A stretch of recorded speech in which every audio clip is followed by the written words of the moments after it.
started.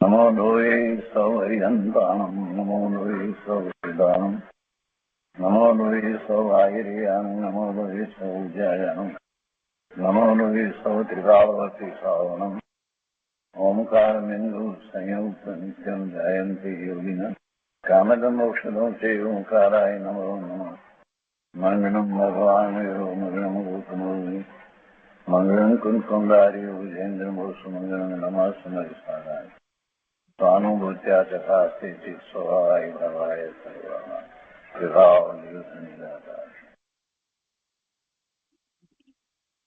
સહાનુભૂતિ દર્શન પ્રસન્નમૂર્તિ પૂજ્ય બહેન શ્રી ચંપાબેનની સહાનુભૂતિ માર્ગ પ્રકાશક તત્વ ચર્ચા એટલે સહાનુભૂતિ દર્શન એનો આપણે સ્વાધ્યાય કરી રહ્યા છીએ.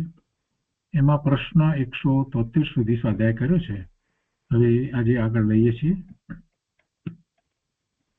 પાના નંબર 120 પ્રશ્ન 173 પછીથી નીચે પ્રશ્ન આત્મા ઓળખવા માટે કેવી રીતે પુરુષાર્થ કરવો? આત્મા ઓળખવા માટે કેવી રીતે પુરુષાર્થ કરવો? બેનથી સમાધાન આપે છે કે તેનો એટલે આત્માનો વારંવાર વિચાર કરવો, તે જાતના સ્વાધ્યાય મનન કરવા, અંતરમાં જિજ્ઞાસા કરવી, મહિમા કરવી કે આત્મા કેવો અપૂર્વ હશે, તે મને કેમ પ્રગટ થાય, વિભાવની મહિમા ગૌણ કરીને સ્વભાવની મહિમા પ્રગટ કરવી, હું ચૈતન્ય છું તે જાતનો વારંવાર અભ્યાસ કરવો, સ્વભાવનો મહિમા લાવવો અને વિભાવનો મહિમા ગૌણ કરવો, અને હું ચૈતન્ય છું તે જાતનો વારંવાર અભ્યાસ કરવો. ચેતન સ્વભાવ માટે આવે છે ને કે સમતા, રમતા, ઉર્ધ્વતા, જ્ઞાયકતા, સુખભાસ, વેદકતા, ચૈતન્યતા એ સબ જીવ વિલાસ. કૃપાળુદેવે લખ્યું છે. તો કહે છે કે તે રીતે ચૈતન્ય બધાને ખ્યાલમાં આવી શકે તેવો છે. તેમાં જ્ઞાયકતા છે, સમતા છે, રમતા એટલે રમ્ય ભાવ છે, વેદકતા એટલે વેદનમાં આવે છે, ચૈતન્યના બધાને ગ્રહણ થાય, ચૈતન્યતા બધાને ગ્રહણ થાય તેવી છે. ચૈતન્યતા બધાને ગ્રહણ થાય એટલે પોતે ચેતન છે એટલે એવી ચૈતન્યતા, એના સંબંધી નું ભાન થવું, એ બધાને ગ્રહણ થાય તેવી છે. એ સબ જીવ વિલાસ, આ બધો જીવનો વિલાસ છે, પણ પોતે ગ્રહણ કરતો નથી. શ્રી કહે છે કે પુરુષાર્થ કરે તો ગ્રહણ થાય, પણ અનાદિનો પરના અભ્યાસમાં પડ્યો છે તેથી ગ્રહણ થતો નથી. પોતે જે તરફનો અભ્યાસ કરે એ પ્રમાણે થાય ને. એટલે કહે છે કે પોતે તરફનો અભ્યાસ કરે, પોતા તરફનો અભ્યાસ કરે તો પોતે પોતાની સમીપમાં જ છે, દૂર નથી. પણ એ અભ્યાસ કરતો નથી. બેનશ્રી એમ કે છે એને વિભાવમાં રાચી રહેવું ગમે છે, એને સ્વભાવનું એવું મહાત્મા નથી આવ્યું. તો એ 174માં પ્રશ્નનું સમાધાન થયું. પછી 175નો પ્રશ્ન છે, અનંત કાળમાં શું આવો અભ્યાસ જીવે નહીં કર્યો હોય? આ અભ્યાસની વાત કરી એટલે કહે છે કે આવો અભ્યાસ જીવે નહીં કર્યો હોય. એનાથી કે છે કે જીવે અભ્યાસ તો કર્યો છે પણ અપૂર્વતા નથી લાગી, શાસ્ત્રના અભ્યાસ કરીએ અને પછી એમ થાય કે આ તો પહેલા પણ આવ્યું, ગુરુદેવના પ્રવચનમાં પહેલા પણ આવ્યું, ફરીથી ગુરુદેવે આ વાત કરી, પહેલા પણ આ વાત તો આવી ગઈ. આપણે એમ વિચાર કરીએ છીએ, કેટલુંક યાદ રહેવું એટલે પણ આપણે બોલી જઈએ છીએ. પણ એનું અપૂર્વપણું લાગવું કે આવું પૂર્વે ક્યારેય ખરેખર ચિંતનમાં આવ્યું જ નથી, એમ અપૂર્વતા થવી જોઈએ. સાંભળ્યું ઠીક છે, એના સંબંધી સમજ પડી ઠીક છે, પણ એમાં અપૂર્વતા ન લાગી એટલે કે એનું મહાત્મ્ય ન લાગ્યું તો પછી એનો સ્વીકાર સત્કાર એ બધું ક્યાંથી થશે? કેમ કે વસ્તુ સ્વરૂપ જેવું છે તેવા સ્વરૂપને એને સ્વીકારવું પડશે, આત્મસાત કરવું પડશે, અને તો જ દ્રષ્ટિ સ્વરૂપ તરફ જશે. કહે છે કે જીવે અભ્યાસ તો કર્યો છે પણ અપૂર્વતા નથી લાગી. અપૂર્વતા લાગવી જોઈએ કે આ કાંઈ જુદું જ છે. અંતરમાં યથાર્થ દેશના લબ્ધિ થઈ હોય તે નિષ્ફળ જતી નથી. યથાર્થ દેશના લબ્ધિ એવી રીતે અપૂર્વતા પ્રગટ થઈ હોય તો સફળ થાય જ. જીવે અનંતકાળમાં ઘણું કર્યું પણ તેમાં અપૂર્વતા લાગી નહીં. આ કંઈ અપૂર્વ છે તેમ પોતાને પોતાના આત્માનો વિશ્વાસ અંતરમાંથી આવવો જોઈએ.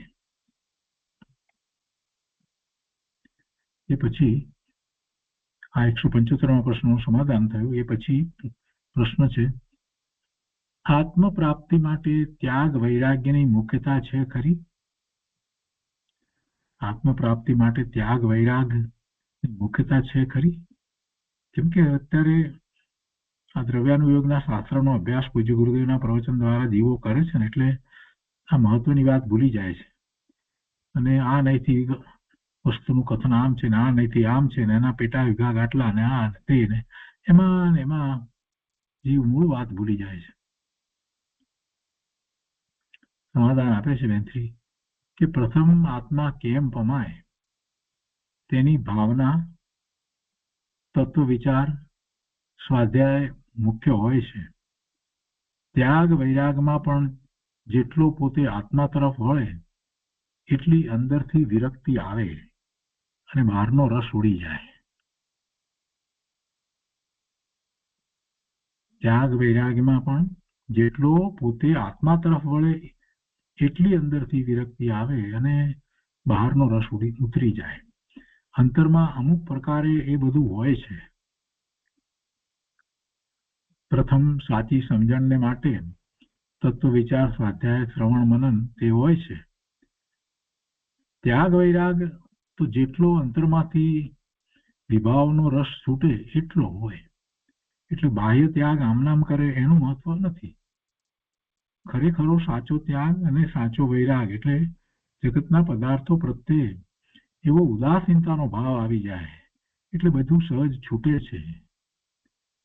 અને એવો ઉદાસીનતાનો ભાવ જ્યારે સ્વાધ્યાય વગેરે કરે છે ત્યારે પણ તત્વનો વિચાર કરે છે, પોતાના તત્વને, આત્મતત્વને સમજે છે ત્યારે પણ એને કંઈક અંશે એ હોવું જોઈએ. જો એમ બહારમાં એટલો જ રસ હોય તો પછી તત્વનો વિચાર કર્યો એ તો માત્ર કહેવા માત્ર થયું, માત્ર એ તો બોલવા ખાતર બધું બોલાય છે, અથવા તો એ માહિતી જ્ઞાન થયું. તત્વનો વિચાર એવો થવો જોઈએ કે એ તત્વ હું છું, ને જ્યારે એ તત્વ હું છું એટલે સ્વાભાવિક રીતે એનું એટલું બધું મહત્વ વધી જાય કે પછી બહારની વસ્તુ જે છે એમાં એને રસ ઉડી જાય. એટલે એમ સાચો ત્યાગ અને વૈરાગ એને થાય. જ્ઞાન સહિતનો ત્યાગ વૈરાગ હોય છે. બરાબર છે. પ્રથમ સાચી સમજણને માટે તત્વ વિચાર, સ્વાધ્યાય, શ્રવણ, મનન હોય છે તે હોય છે. પણ ત્યાગ વૈરાગ તો, સાચો ત્યાગ વૈરાગ તો આવી સમજણ પછી અંતરમાંથી વિભાવનો રસ જે છે છૂટી જાય છે અને વિતરાગતા પ્રગટ થાય છે એટલે સાચો ત્યાગ વૈરાગ હોય છે. પણ શરૂઆતમાં એને શરૂઆતની અંદર જ્યારે સ્વાધ્યાય વગેરે કરે છે ત્યારે પણ જગતના પદાર્થો પ્રત્યે ઉદાસીનતાનો ભાવ એને કેળવવો તો પડે.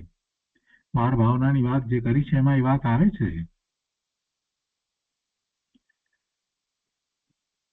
વસ્તુ ક્ષણિક છે, અનિત્ય છે, એ બધી વાતો આવે છે ને, એટલે એવો પણ એને વિચાર તો કરવો પડે છે. ત્યારે જ યાગ વૈરાગ થાય છે. અંતરમાં આત્મા તરફ વળે એટલી વિરક્તિ તો ભૂમિકા પ્રમાણે જ તેની સાથે સાચી સમજણ માટે સ્વાધ્યાય વિચાર મનન બધું હોય છે. પણ અમુક વિરક્તિ તો હોવી જ જોઈએ. જો છેલ્લે ઉમેર્યું છે એમને કે અમુક વિરક્તિ તો હોવી જ જોઈએ. સ્વાધ્યાય વિચાર મનન બધું કરે પણ અમુક વિરક્તિ તો હોવી જ જોઈએ. 8 ગુણની વાત કરવામાં આવે છે, 7 વ્યસનોના ત્યાગની વાત કરવામાં આવે છે. આ બધું અમુક પ્રકારે તો હોવું જ જોઈએ. એવી ના કઈ અનુભૂતિ થઈ જાય એમ થતું નથી. આત્મ પ્રાપ્તિ માટે ત્યાગ વિરાગ નું મહત્વ તો છે. તો 176માં પ્રશ્નનું સમાધાન થયું. હવે એ પછીથી પ્રશ્ન છે,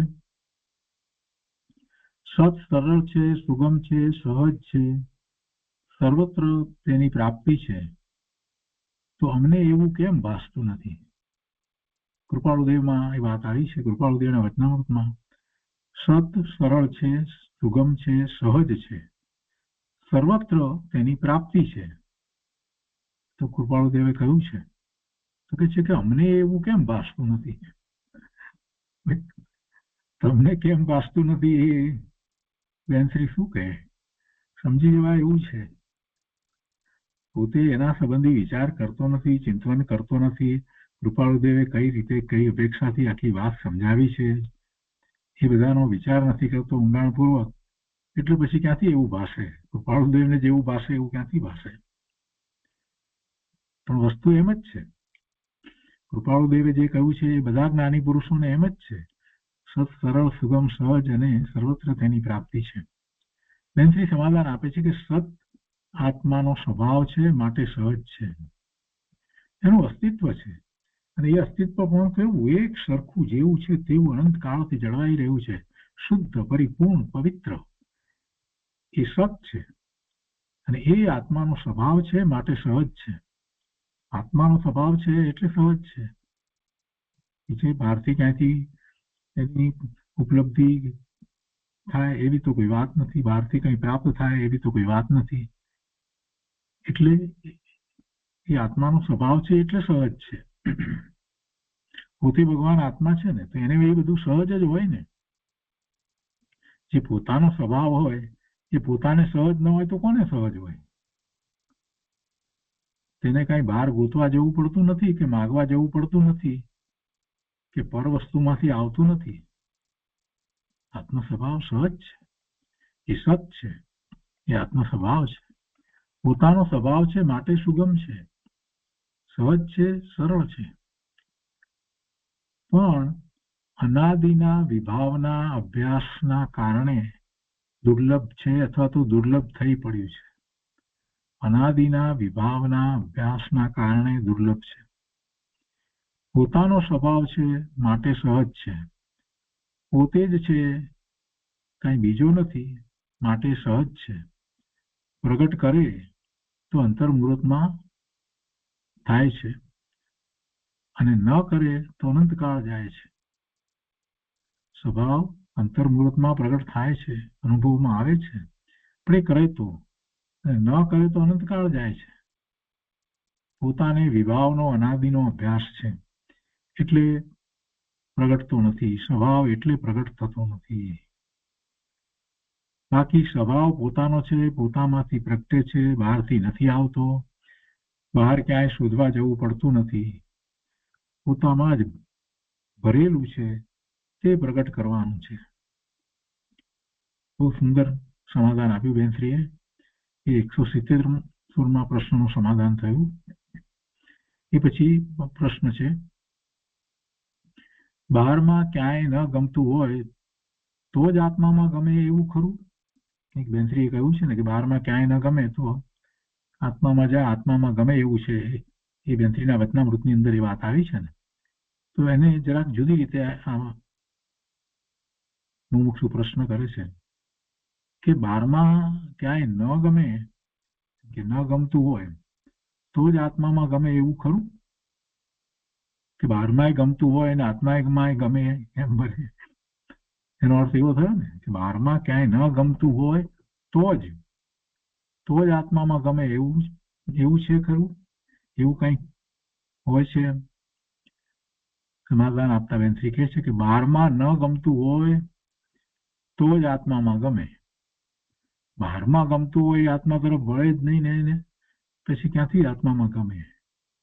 આત્મામાં વળતો જ નથી તો એને આત્માની અનુભૂતિ નથી તો પછી આત્મામાં ગમવાનો પ્રશ્ન જ નથી. બહારમાં ગમતું હોય તો, એટલે બહારમાં ન ગમતું હોય તો જ આત્મામાં ગમે. બહારની રુચિ જેને લાગે તેને આત્માની રુચિ લાગે નહીં, ને આત્માની રુચિ લાગે તેને પછી બહારની રુચિ તૂટી જાય. પહેલા હોય એ બધી રુચિ હવે છૂટી જાય, તૂટી જાય. બહારમાં રુચિ અને તન્મયતા છે તેને આત્માની લગ્ની નથી, તે આત્મા તરફ જઈ શકતો નથી. અનાદિકાળથી પોતે બહારમાં તન્મય થઈને રહ્યો છે, બહારમાં જ તન્મય થઈને રહ્યો છે, બહારની જ રુચિ છે, અનાદિથી એમ જ થતું આવ્યું છે. માટે આત્માની લગ્ની લાગી નથી.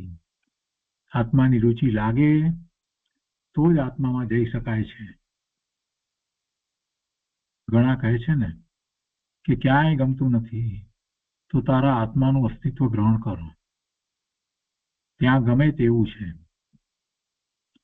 તે તારું રહેવાનું સ્થાન છે, સુખનું ધામ છે. તે તારું રહેવાનું સ્થાન છે, સુખનું ધામ છે. આત્માનું અસ્તિત્વ ગ્રહણ કરો. કે છે કે સ્વરૂપને ગ્રહણ કરવાનો પુરુષાર્થ કર તો તેમાંથી સુખ પ્રગટ થશે. એવો પુરુષાર્થ કરે ત્યાં જ એને શાંતિ થાય છે. સ્વરૂપને ગ્રહણ કરવાનો પુરુષાર્થ શરૂ કરે ત્યાં જ કસાયો મંદ થઈ જાય છે, અને પછી જ્યારે એવી અનુભૂતિ કરે છે તો એને સાચા સુખનો અનુભવ થાય છે, સાચું સુખ પ્રગટ થાય છે. એટલે કહે છે કે સ્વરૂપને ગ્રહણ કરવાનો પુરુષાર્થ કર તો તેમાંથી સુખ પ્રગટ થશે. બહાર ન ગમે તો જ અંદરમાં જવાય તેમ છે. બહાર રૂચે તેને માટે બહારનો સંસાર ઉભો જ છે. બહારની રુચિ હોય તો પછી બહારમાં ને બહારમાં જ રહી, સંસાર તો ઉભો જ છે. એ 178મો પ્રશ્નનું સમાધાન થયું. હવે એ પછીનો પ્રશ્ન છે કે અંદરમાં આત્માનું સુખ જોયું નથી તો વિશ્વાસ કઈ રીતે કરાય? બીજે બધે એ કોઈકના કહેવાથી વિશ્વાસ કરે. ક્યાંય ઇન્વેસ્ટમેન્ટ કરવા હોય ત્યારે પણ કોઈના કહેવાથી એ વિશ્વાસ કરી શકે. મેડિકલની સારવાર માટે ડોક્ટર કે એમાં એને વિશ્વાસ આવે. એમ અનેક જગ્યાએ એને વિશ્વાસ આવે. ક્યાંય ફરવા કરવા જવું હોય તો બીજાઓ જે એને માર્ગદર્શન આપે બહાર ફરવા જવા માટે તો એનો એને વિશ્વાસ આવે. અને આ મહાપુરુષો એમ કહે છે કે આત્મામાં જ સુખ છે, તો એનો વિશ્વાસ કેવી રીતે કરાય? આવો પ્રશ્ન. અરે ભાઈ, તને મહાપુરુષોનો જ વિશ્વાસ નથી, એનો અર્થ એમ થયો. તને જીનવાણીનો વિશ્વાસ નથી, તને પ્રભુનો વિશ્વાસ નથી. જેને સર્વજ્ઞ પરમાત્માનો નિર્ણય થયો હોય, જે સર્વજ્ઞને માનતો હોય, સર્વજ્ઞતાને માનતો હોય, એને તો પછી ગણધર ભગવાનનો, આચાર્ય ભગવાનનો, ઉપાધ્યાય ભગવાનનો અને મુનિ મહારાજનો બધાનો વિશ્વાસ આવે. કેમ કે ભગવાનની દિવ્ય ધ્વનિને એમણે આત્મસાત કરી, ગ્રહણ કરી અને એવા સાચા સુખની પ્રાપ્તિ એમણે કરી છે. એટલે એ તો અનુભવ સહિત કહે છે, અને એમની વાતનો પછી વિશ્વાસ ન કરે તો પછી અનંતકાળ સુધી રખડવું થાય. એટલે એ વિશ્વાસ કરવાની વાત જે છે એમાં જરાક વિચાર કરે તો એને ખ્યાલ આવે ને કે ખરેખર અંદરમાં આત્માનું સુખ જોયું નથી તો વિશ્વાસ કઈ રીતે કરાય આવો પ્રશ્ન કરતા વિચાર તો કરવો જોઈએ કે જેને જોયું છે એ વાત કરી રહ્યા છે. તો જેમ એમનો પણ વિશ્વાસ નથી, દેવગુરુ શાસ્ત્રનો તને વિશ્વાસ નથી. અહીંયા બેનથી સમાધાન આપે છે કે સુખને જોયું નથી પણ સુખની ઈચ્છા છે અને બહાર ક્યાંય ચેન પડતું નથી, રૂચતું નથી, બહારમાં ચેન પડતું નથી, રૂચતું નથી, તો સુખમય એક આત્મ પદાર્થ જગતમાં હોવો જોઈએ એમ તર્ક દ્વારા નક્કી થાય. પણ આ તો કોને નક્કી થાય?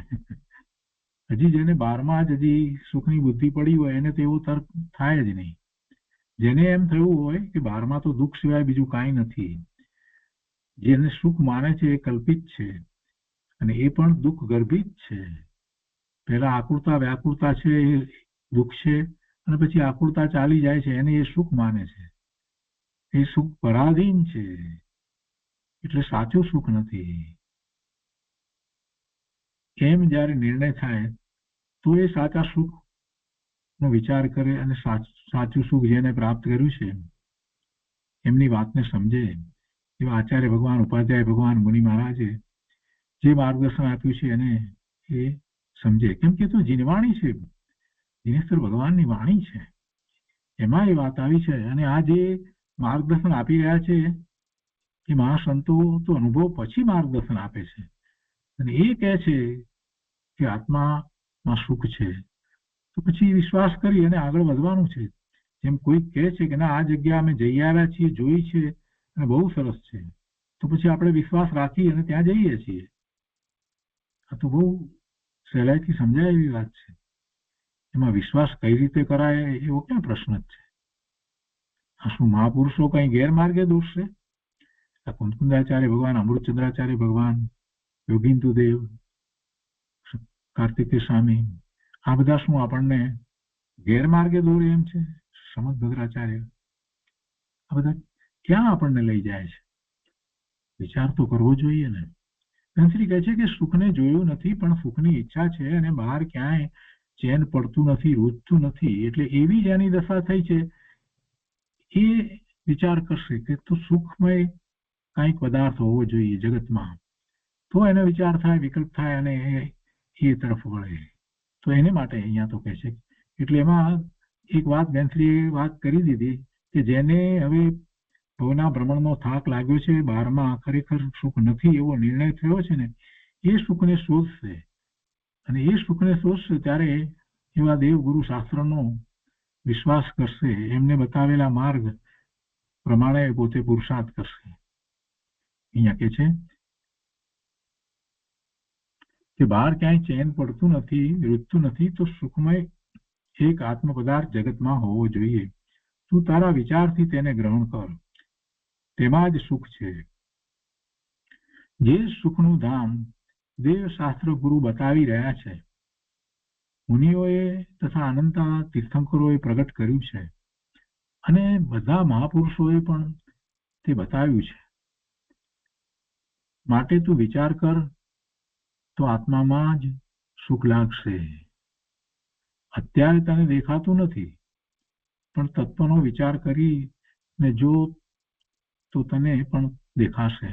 તત્વનો વિચાર કરી અને જો, દ્રષ્ટિ ફેરવ, તત્વનો વિચાર કરી અને પછી તો તને પણ એમાં સુખ દેખાશે. તને તારો આત્મા જ અંદરથી જવાબ આપી દેશે. તું જાણનારો અંદર બિરાજે છે એમાં સુખ છે. તું વિચાર કર તો પ્રતીતિ આવ્યા વગર રહેશે નહીં. એવી શ્રદ્ધા થશે. પહેલા સ્વવિકલ્પ દશાની શ્રદ્ધા અને પછી તો અનુભૂતિ થતા એ જ પ્રતીતમાં રહેશે. તે માર્ગે જ અનંત તીર્થંકરો મોક્ષે ગયા છે અને તેમણે માર્ગ બતાવ્યો છે. તેનો અંતરમાં વિચાર કર તો વિશ્વાસ આવ્યા વગર રહેશે નહીં. તો વિશ્વાસ જરૂર આવશે.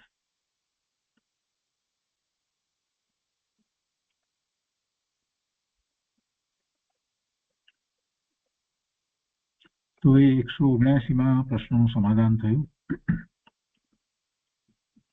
હવે એના પછીનો પ્રશ્ન છે, રાગ દ્વેષમાં જીવ ગૂંચવાઈ જાય છે પ્રશ્ન કરે છે રાગ દ્વેષમાં જીવ ગૂંચવાઈ જાય છે.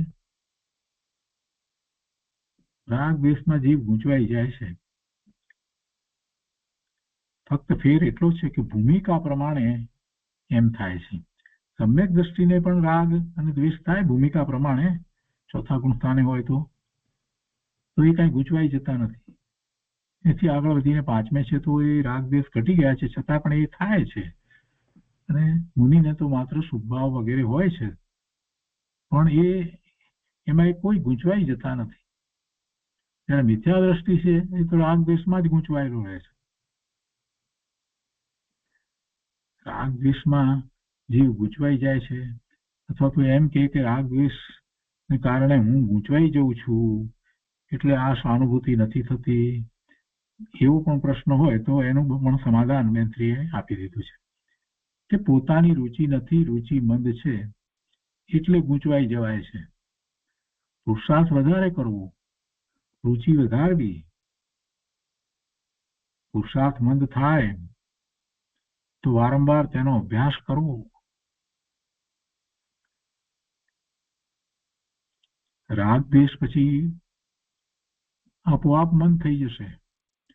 રાગ દ્વેષ ઉત્પન્ન થશે નહીં. બહારની કોઈ રુચિ લાગે તો તેનો પ્રયત્ન કેમ કર્યા જ કરે છે. બહારની રુચિ હોય અને ગમતું કામ માથે લીધું હોય તો તેની પાછળ પડી કામ કર્યા જ કરે છે. તો તેની જેમ અહીંયા આત્માની રુચિ કરે, આની રુચિ લાગે, આત્માની રુચિ લાગે, આત્મામાંથી આવતા સુખની પ્રાપ્તિની રુચિ લાગે અને એની પાછળ પડી અને વારંવાર પ્રયત્ન કરે તો કાર્ય થાય. પુરુષાર્થ કર્યા વગર થતું નથી. પુરુષાર્થ કર્યા વગર કાર્ય થાય નહીં. એટલે રાગ દ્વેષમાં જીવ ગૂંચવાઈ જાય છે એ વાત બરાબર છે, પણ જેને ખબર છે કે રાગ દ્વેષમાં જીવો ગૂંચવાઈ જાય છે તો મારે ગૂંચવાવું નથી, મારે રાગ દ્વેષમાં ગૂંચવાઈ જવું નથી, મારે આ જીવન વેડફી નાખવું નથી, તો એ ધારે તો એ રાગ દ્વેષમાં ગૂંચવાતો નથી. તે જ ક્ષણે પોતે પાછો ફરી જાય. રાગ દ્વેષ જેવા થયા તો તે જ વખતે પોતે પાછો ફરી જાય કે આ મારું સ્વરૂપ નથી, એ ભગવાન મને ક્ષમા કરો, હું તો ભગવાન આત્મા જ્ઞાન આનંદ સ્વરૂપ છું. એમ તે જ વખતે પોતે પોતાના સ્વરૂપ તરફ વળી જાય તો રાગ દ્વેષ આપોઆપ મંદ પડતા જ જાય. ગૂંચવાડાનો તો પ્રશ્ન જ નથી. આ તો એને રુચિ એ તરફની છે એટલે રાગ અને દ્વેષ કર્યા જ કરે છે. એ કઈ રાગ દ્વેષમાં ગૂંચવાતો નથી, પણ રાગ દ્વેષમાં જાણી જોઈ અને રહ્યો છે. એ જાણે છે અને રાગ દ્વેષમાં રહ્યો છે. પહેલા તો એને એ નિર્ણય કરવો જોઈએ કે આ રાગ દ્વેષને કારણે પોતાને બંધ પડે છે અને એ બંધને કારણે ભવના ભ્રમણ થાય છે, એટલે એ તો દુઃખનું જ કારણ છે. એવો એને પહેલા તો નિર્ણય કરવો પડે અને પછી વિચાર કરે કે રાગ દ્વેષથી રહિત પોતાનું સ્વરૂપ છે, એનો પછી વિચાર કરે તો પછી એવા સ્વરૂપની પ્રાપ્તિનો પુરુષાર્થ પડે તો આપોઆપ રાગ દ્વેષ જે છે એ મંદ પડતા જાય. તો એ 180મા પ્રશ્નનું સમાધાન થયું. તંત્રી કહે છે કે પુરુષાર્થ કર્યા વગર કાર્ય થાય નહીં. એમાં પુરુષાર્થ તો તારે કરવો જ પડે. એની તીવ્ર રુચિ રાખી અને એની પાછળ પડી જવું જોઈએ. સ્વભાવ ભાવે થવા માટે એવો પુરુષાર્થ કરવો જ જોઈએ અને એમ કરશે તો રાગ દ્વેષ ઉત્પન્ન જ નહીં થાય. તો એ 180મા પ્રશ્નનું સમાધાન થયું. એ પછીથી પ્રશ્ન છે ઉતાવળથી આત્માનું કાર્ય ન થાય તો ન જ થાય ને. પ્રશ્ન શું એમાં? ઉતાવળથી આત્માનું કાર્ય ન થાય ના થાય. ઉતાવળનો અર્થ શું? તારે જલ્દી કરી લેવું છે એમ? એ તો જેને ક્રમબદ્ધ પર્યાયનો નિર્ણય છે ને એને શાંતિ છે અને એ તો પુરુષાર્થ કરી જ રહ્યો છે. એ તો એમાં જ લાગી ગયો છે. એને કાંઈ ઉતાવળ હોતી નથી અને પ્રમાદ પણ હોતો નથી. ઉતાવળથી ઉલટો પ્રમાદ એમ ન સમજવું. અહીંયા એટલે એની સ્પષ્ટતા કરવા માટે બેનશ્રીએ શબ્દ મૂક્યો છે કે સમાધાનમાં કે ખોટી ઉતાવળ કરીએ ન થાય. બસ, ખોટી ઉતાવળ કરીએ ન થાય. સ્વભાવ જેવો છે તેવા સ્વભાવને ઓળખે તો થાય, અને ધીરજથી થાય. પ્રમાદ કરે તો ન થાય. પછી ઉતાવળ નથી કરવી એમ કરીને પ્રમાદ કરે તો ન ચાલે. આકુળતા કરવાથી ન થાય, કેમ થતું નથી, કેમ થતું નથી. પણ ધીરજથી, શાંતિથી સ્વભાવને ઓળખીને યથાર્થ રીતે વિચાર કરે, મનન કરે, ચિંતન કરે અને નિર્ણય કરે, તત્વનો નિર્ણય કરે, સ્વભાવનો પરોક્ષ નિર્ણય કરે, અને પછી એની પ્રાપ્તિનો જે ઉપાય જીનવાણીમાં આવ્યો છે એ પ્રમાણે એવો પુરુષાર્થ કરે, તો પોતાના સ્વભાવને ગ્રહણ કરે તો એ થાય એમ છે. ન થાય એવી કોઈ વાત નથી. કોઈને જલ્દી થાય, કોઈને સમય પણ લાગે, પણ એમાં એને તો પુરુષાર્થ જ કરવાનો છે, સતત પુરુષાર્થ કરવાનો છે. એ વાત મહત્વની છે. 5 સમવાય પૂર્વક થવાનું છે. તો કાળ એક એવો સમવાય છે જેને આપણે નથી જાણતા, એટલે આપણને અનેક પ્રકારે વિકલ્પો આવે છે. પણ એ એક સમવાય છે 5 સમવાયમાંનો. એટલે જ્યારે એ કાળ લબ્ધિ બાકી હશે, જ્યારે જન્મક્ષણ હશે જે થવાની, ત્યારે થશે. એટલે એની લીધે થઈ અને પુરુષાર્થમાં વિચલિત થવાની જરૂર નથી.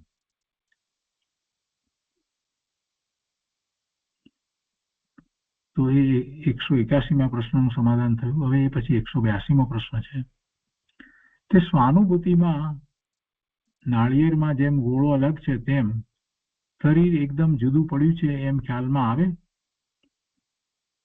ગુરુદેવે સભાની અંદર ઘણી વાર આ વાત કરી છે કે નાળિયેરમાં જેમ પેલો અંદર ગોળો છે જે જુદો છે, જુદો પડી જાય છે, તેવી રીતે આ ભગવાન આત્મા આ શરીરથી જુદો છે, શરીરથી જુદો છે. અને સમ્યક તો થાય છે તો પોતે ખરેખર જુદો પડી જ જાય છે, પોતાને જુદો અનુભવે છે. આ બધી વાત પૂજ્ય ગુરુદેવના પ્રવચનમાં આવી છે. તો એ વાતને લઈ અને પ્રશ્ન કર્યો છે કે સ્વાનુભૂતિમાં નાળિયેરમાં જેમ ગોળો અલગ છે તેમ શરીર એકદમ જુદું પડ્યું છે એમ ખ્યાલમાં આવે. જો અનુભૂતિનો પ્રશ્ન છે કે અનુભૂતિમાં કેવું થાય છે, સમાધાન આપતા બેનશ્રી કહે છે કે પોતે જુદો જ પડી જાય છે, પોતે જુદો જ પડી જાય છે, એકદમ નિરાળો થઈ જાય છે. ચૈતન્ય તત્વ એકલો નિરાળો થઈ પોતે પોતાની સ્વાનુભૂતિ કરે છે, પોતે પોતાના અનંત ગુણનું વેદન કરે છે. ચૈતન્ય ગોળો છૂટો પડીને ચૈતન્યપણે પોતે પોતાને અનુભવે છે. આ અનુભવમાં જે વિભાવનું વેદન છે તે છૂટી જાય છે, એટલે વિભાવનું વેદન તો છે જ નહીં, અને ચૈતન્યનું વેદન અંતરમાંથી પ્રગટ થાય છે. એકદમ એવો નિરાળો થઈ જાય છે, શરીરનો ખ્યાલ નથી રહેતો. બહાર ઉપયોગ આવે ત્યારે આ શરીર જુદું અને હું જ્ઞાયક જુદો એમ જુદાપણાની, નિરાળાપણાની પરિણતિ વર્તે છે. અનુભૂતિ વખતે તો કાંઈ છે જ નહીં. એ વખતે ક્યાં વિકલ્પ છે, એ વખતે ક્યાં બીજું કાંઈ જુએ છે. તે સ્વ સાથે, સ્વરૂપ સાથે એક રૂપ થઈ જાય છે અનુભૂતિ વખતે. અને બે પણ રહેતું નથી કે અનુભૂતિ કરનારો પોતે અને જેની અનુભૂતિ કરે છે એ જુદું, એવું કંઈ છે નહીં. એટલે અનુભૂતિના કાળની અંદર તો કોઈ વાત હોતી નથી, જુદો વગેરે કાંઈ વાત નથી હોતી. પણ જ્યારે પછી બહાર આવે છે નિર્વિકલ્પ ધ્યાનમાંથી, ઉપયોગ એનો બહાર આવે ત્યારે આ શરીર જુદું અને હું જ્ઞાયક જુદો તેમ જુદાપણાની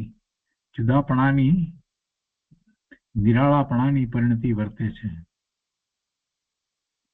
અંતરમાં ગયો તો શરીર ક્યાં છે તે ખ્યાલ રહેતો નથી. વિકલ્પ તરફનો ઉપયોગ પણ છૂટી જાય છે. અને ત્યારે જ એ અંદરમાં જવાય છે. એમને અંદરમાં જવાતું નથી. વિકલ્પ સહિત કઈ અંદરમાં જવાતું નથી.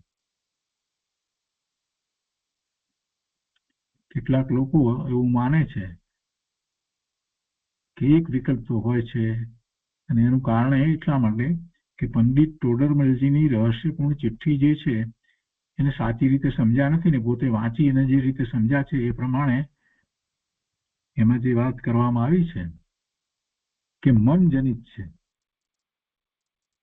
એ વાત જે કરવામાં આવી છે મન જનિત છે, તો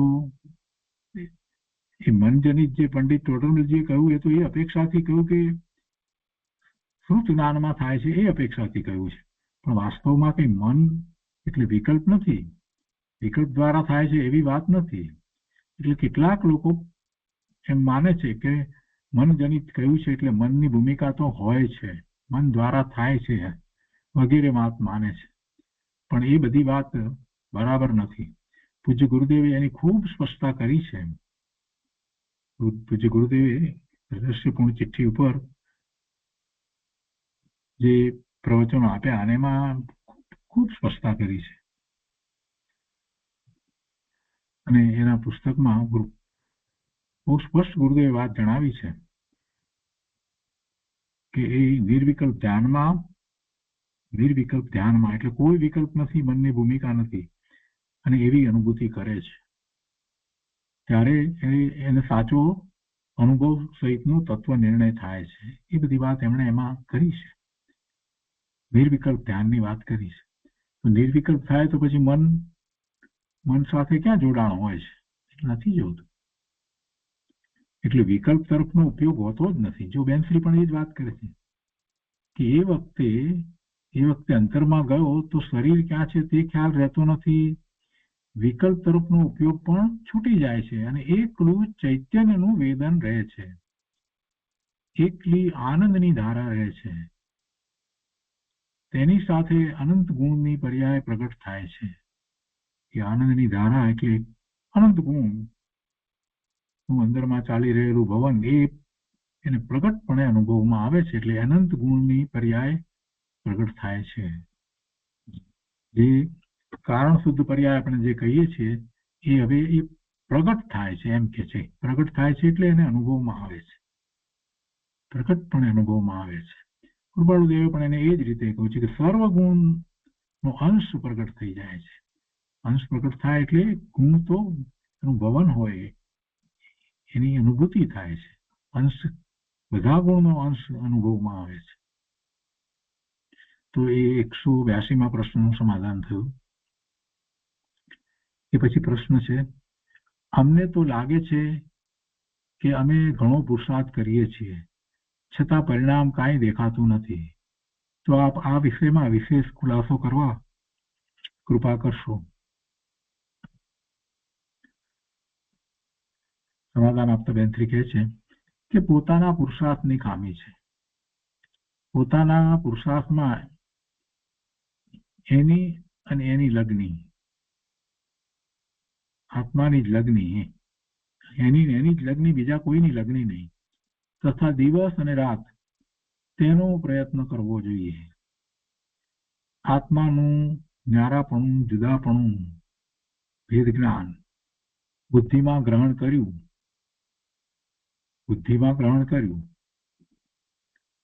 કે આત્મા બધાથી જુદો છે એવું બુદ્ધિમાં ગ્રહણ કર્યું, પણ અંતર પરિણતિમાં હું ચૈતન્ય ન્યારો છું એવી ભેદ જ્ઞાનની ધારા પ્રગટ થવી જોઈએ. બુદ્ધિથી તો બરાબર નક્કી કર્યું, નિર્ણય કર્યો કે હું જુદો છું, પણ જુદાપણાની ધારા, ભેદ જ્ઞાનની ધારા પ્રગટ થવી જોઈએ. પોતાના પ્રયત્નની ખામી છે.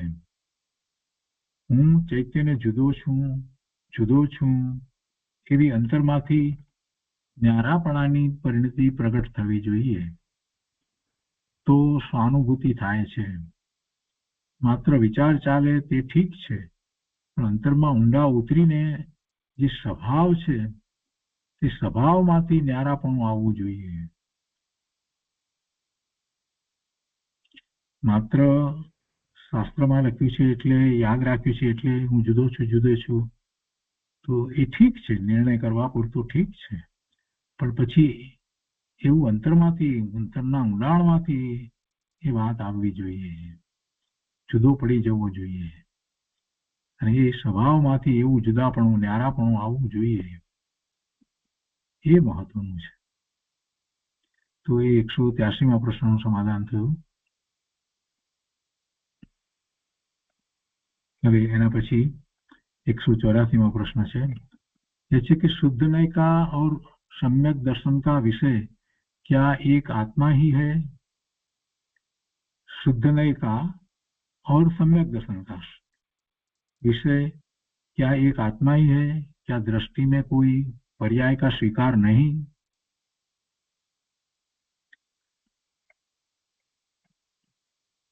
बेनश्री समाधान आपे छे, दोनों का विषय एक आत्मा ही है. शुद्ध नय का विषय અને सम्यक दर्शन का विषय है. एम पूछ्યું ने तो कहे कि दोनों का विषय एक आत्मा ही है, पर्याय नहीं. शुद्ध नय नो विषय पण आत्मा ज छे, सम्यक दर्शन नो विषय पण आत्मा ज छे, पर्याय नहीं. द्रव्य दृष्टि में पर्याय नहीं आती, अधूरी पूर्ण पर्याय पर भी लक्ष्य नहीं जाता. ये पर्याय अधूरी होय के पूर्ण होय, निर्मल होय, तो पण एनी उपर लक्ष्य नहीं जतुं, केम के पर्याय एक क्षणनी छे, पर्याय एक क्षणनी छे, એટલે એના ઉપર લક્ષ્ય નથી જતું. शुद्ध पर्याय का वेदन होता है तो भी शुद्ध पर्याय पर उसकी दृष्टि नहीं होती. शुद्ध पर्याय का वेदन એટલે કે पर्यायમાં જ્યારે અનુભૂતિ થાય છે તો વેદન છે, તો એ પર્યાયને શુદ્ધ પર્યાય કહીએ છીએ. તો એ પર્યાયમાં એ દશા થઈ, એમાં એ વેદન થયું, તો વેદન થયું એને દશા કહેવામાં. એ વેદન અનુભૂતિ કરવા વાળી તો એ પર્યાયને શુદ્ધ પર્યાય કહેવાય. એટલે એમ કહેવાય કે શુદ્ધ પર્યાયમાં વેદન થયું. तो पण કહે છે કે તો भी शुद्ध पर्याय पर उसकी दृष्टि नहीं होती, અને એ વખતે તેની दृष्टि કઈ पर्याय ઉપર નથી, એ તો द्रव्य ઉપર दृष्टि છે. दृष्टि तो शाश्वत अनादि अनंत पारिणामिक भाव पर है. शाश्वत अनादि अनंत पारिणामिक भाव पर दृष्टि है. पारिणामिक भाव का भी विकल्प नहीं होता. એની ઉપર दृष्टि છે, એનો विकल्प नहीं है. मैं अनादि अनंत आत्मा हूं, इसके ऊपर दृष्टि रहती है. शुद्ध अशुद्ध दोनों पर्याय पर दृष्टि नहीं होती. इसका वेदन होवे तो भी दृष्टि उस पर नहीं होती. એટલે પર્યાયમાં અનુભવાય છે વેદન બધું, તો એ પર્યાય આ મારી આવી દશા થઈ એવો વિકલ્પ નથી થતો. આ મને આનંદ થઈ રહ્યો છે એવો વિકલ્પ ત્યાં નથી થતો. આનંદની પર્યાય થઈ એવું કઈ હોતું નથી. તો વિકલ્પમાં ચાલ્યો જાય. એમ તો થતું જ નથી. इसका वेदन होवे तो भी दृष्टि उस पर नहीं होती, पर्याय पर नहीं होती. अभी कैसे महत्वनी बात कि ज्ञान जानता है कि मेरी साधक दशा इतनी है, चतुर्थ गुणस्थान है, छठवां सातवां गुणस्थान है, ऐसा ज्ञान में रहता है. इसलिए पुरुषार्थ होने लगता है, पुरुषार्थ करता है. જ્ઞાનમાં એ બધું રહે છે, અનુભૂતિ થઈ છે તો પણ એ ભાવમનની અંદર એ રહે છે. જે અનુભવ થયો છે એ વાત એને સ્મૃતિમાં રહે છે, અને પોતાને જે અનુભવ થયો છે એ ઉપરથી એને પોતાને એ પણ વાત છે, જ્ઞાન જાણે છે કે આ પોતાની આવી દશા છે, આવું સંસ્થાન છે, એમ પણ એ જાણે છે. એ વાત જ્ઞાનમાં રહે છે. इसलिए पुरुषार्थ होने लगता है, એટલે એને પુરુષાર્થ થાય છે. કેમ કે એ વાત જ્ઞાનમાં છે એટલે વધારે ને વધારે એ તરફ મળે છે. એ કઈ ચાલ્યું જાય, ભૂલાઈ જાય, એક વખત અનુભૂતિ થઈ પછી એનું કઈ હોય જ નહીં, એમ નથી હોતું. એટલે કે છે કે ऐसा ज्ञान में रहता है, इसलिए पुरुषार्थ होने लगता है, पुरुषार्थ करता है. परंतु दृष्टि तो पूरी द्रव्य पर है. पर्याय का वेदन होता है, वह ज्ञान जानता है. પર્યાયમાં વેદન થયું એને જ્ઞાન જાણે છે. તો એ 184માં પ્રશ્નનું સમાધાન થયું.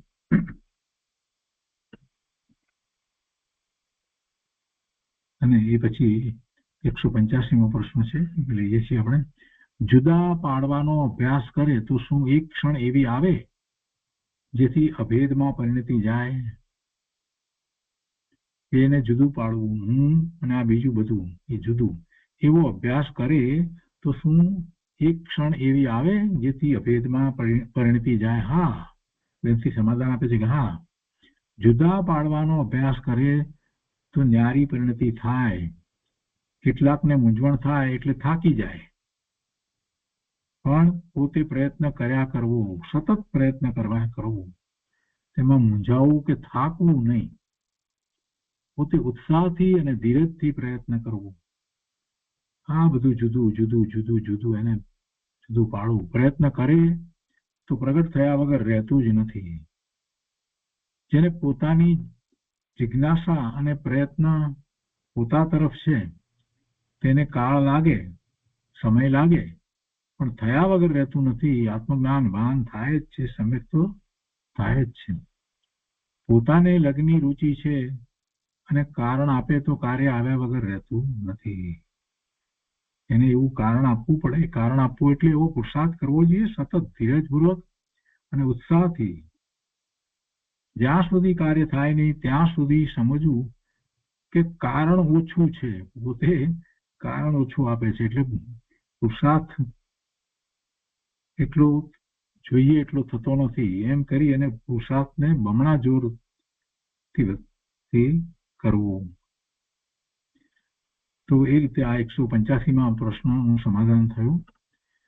આજનું સ્વાધ્યાય આપણે અહીંયા સુધી રાખીએ છીએ, 185માં પ્રશ્ન સુધી.